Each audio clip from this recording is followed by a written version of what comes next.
Le Mans Ultimate's version 1.0 is finally here, and with it comes its July update.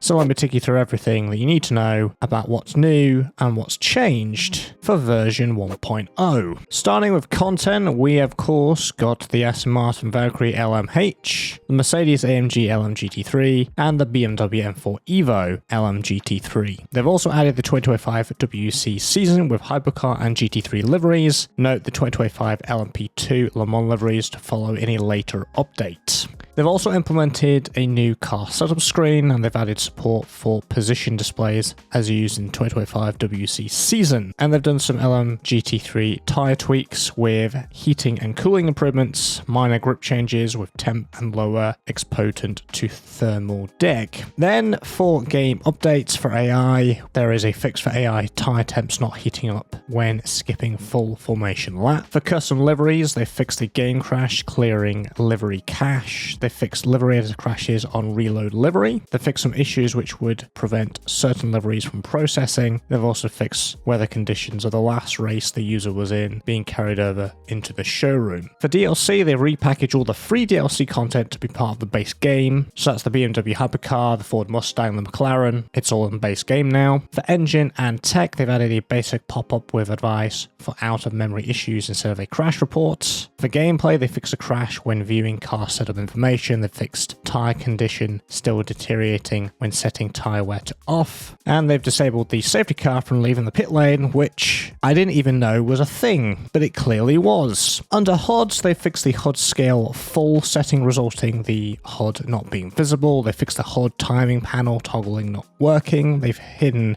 unused tabs in the pit MFD in watch screen. They've updated the LMGT3 class category to green. For the limited tyre rules, they fixed an online issue with drivers receiving wrong tyres when multiple drivers are running custom liveries. They fixed losing used tyres from qualifying on race transition. For race control, they fixed being unable to report players with custom skin in solo driver events. They fixed the burger menu showing incorrect subscription level as race control light at times. They fixed the incorrect driver rating and safety ratings being displayed on event registration. They fixed the qualifying results not translating to driver rank after finishing the hot lap when the qualifying timer has run out, and they've updated the event notifications so they are stored in the back end and not cached. For race starts, they fixed the issue when multiple players have a starting penalty, and the leader status will be relinquished to the first player without a penalty, which can disqualify cars with a penalty. For race weekend, they fixed loading a default setting, failing to clear the red minus plus change indicators, and they've redesigned and implemented the race weekend menu. For replay, they fixed pausing and selecting replay while the car is shaking, causing the car to shake in the replay. They've also updated the monitor auto replay to false by default and for current settings. For settings and profiles, they've done one thing here. They fixed the rookie and novice difficulty presets not being selectable. For user interface, they've added combined basic car setup and tyre screen. They've added a new driver panel in watch screen and replay mode. They've implemented the 2024 season pass to 2024 season DLC changes. They've replaced the LMU boot video with new trailer. They've updated the splash screen with the Aston logo and Mercedes footer texts. They've updated the game credits and added community members that submitted a response to the 2024 community survey. They've updated the LMGT3 class category to green in the UI, and they've done some various corrections and fixes to UI text entries. For track updates, they've updated the helicopter color scheme. They've also updated the digital blue flag materials. Now, specifically for Spa, the 2024 advertisements have been updated. They fixed the LOD popping on Armco on Kemmel Straits. They fixed the pit lane track limits at La Source on Endurance layout. They fixed the last Endurance garage containing incorrect branding. There's some general terrain and road materials review. They've improved the road surface quality at the Endurance layout pit exit and at the Le Combes second apex curbs being too high. For Interlagos, they fixed minor issues with track limits trigger near the garages. For Kota, they fixed the real road heavy loading as saturated grip and medium loading as high grip. For Fuji, they fixed the start-finish gantry smoothing issue. And for Monza, they've improved the mesh resolution outside Ascari exits. For car updates, first of all, some general stuff. So they've added the display panel to the 2025 cars. They fixed the swingman camera shifting positions between cars. There's a general review of the cockpit specular occlusion, exterior car LOD distances, and an orange peel effect on car liveries. They've also updated the 2024 and 2025 teams to use correct pit spots, and they've improved the LMGT3 fuel and LNG estimates accuracy as well. For the Alpine A424, they've added pit lights. For the Aston Martin Vantage LMGT3, they've adjusted the weight penalty in kilograms. So Sebring is +3, Portimao is +8, Spa is -10, Le Mans is +13, Fuji is -7, Bahrain is +10, Imola is -7, Interlagos is +22, and Qatar is -3. For the BMW M4 LMGT3, they've added the Evo 2025 as a visual version of the car, so there's no physics difference. They've added the missing cockpit light, the BMW M4 missing latch on rear of door. They fixed the interior gap of the side and rear. They fixed the missing aero and carbon Evo parts. They fixed the reverse text on tail light. They've also adjusted the weight penalty. So at Sebring it's +20, Portimao is +15, Le Mans is +25, Monza is -6, Fuji is +10, Bahrain is +10, Imola is +5, Kota is +12, Interlagos is +28, and Qatar is +12. For the Cadillac V-Series R, they've added the correct endurance lights, they've added the missing car indicator lights, and they've fixed the 311 Cadillac showing wrong number. For the Corvette Z06 LMGT3, it's just BOP changes here. So Sebring is +15, Portimao is +8, Spa is -10, Le Mans is +11, Monza is +10, Fuji is +15, Bahrain is +5, Imola is +20, Kota is +12, Interlagos is +11, and Qatar is +12. For the Ferrari 296 LMGT3, they've added missing sliding window element. They've fixed the mask and template being slightly offset on some parts. And for BOP changes, for Sebring it's +20, Portimao is +22, Spa is +25, Le Mans is +15, Monza is +10, Fuji is +20, Bahrain is +27, Imola is +10, Kota is +27, Interlagos is +12, and Qatar is +27. For the Ferrari 488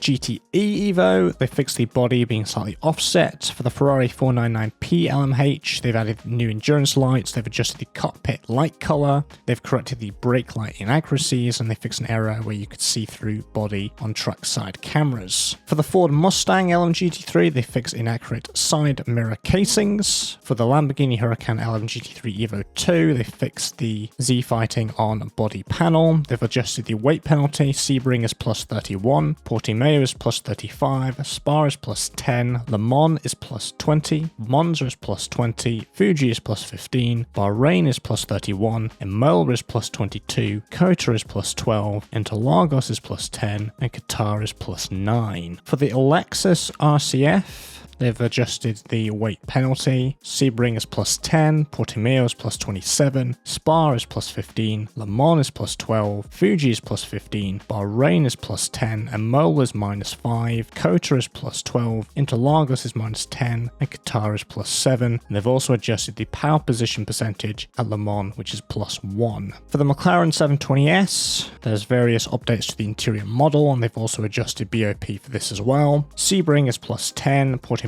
is +25, Spa is +10, Le Mans is +22, Monza is -12, Fuji is +10, Bahrain is +20, Imola is +10, Kota is +12, and Qatar is +27. For the Peugeot 968 LMH, this is without the wing. They fixed the hands device and safety belt not showing, and for the 968 with the wing, they've adjusted the weight penalty at all tracks of +15. For the Porsche 911 GT3R LMGT3, they've added the grille texture to 92, they've corrected the 90 headlight color, they've corrected the 90 number plates, they've improved the look of the delta bar on the hood, the steering wheel buttons are now lit at night, they've updated the aero for tyre updates, and they've adjusted the BOP weight penalty. So Sebring is +25, Portimao is +35, Spa is +30, Le Mans is +28, Monza is +7, Fuji is +25, Bahrain is +35, Imola is +20, Kota is +37, Interlagos is +29, and Qatar is +32. And finally, for the Porsche 963, they've corrected the windshield banners and they fixed the dashboard numbers. And that is the update for version 1.0 for Le Mans Ultimate. I'd like your thoughts on all of this in the comments section below. Is this a good update? Is this bad? What's your favorite bit about it? And are you now going to be purchasing Le Mans Ultimate now it's now in version 1.0? I know some people don't like to buy a game in early access, which is understandable. So let me know all of that in the comments below. If you enjoyed this video, found it helpful and informative, like to see more content like this one, make sure you are subscribed. And if you're new here, I cover the latest racing and simulation news and updates. So if that interests you, stick around and I'll see you in the next one. Take care.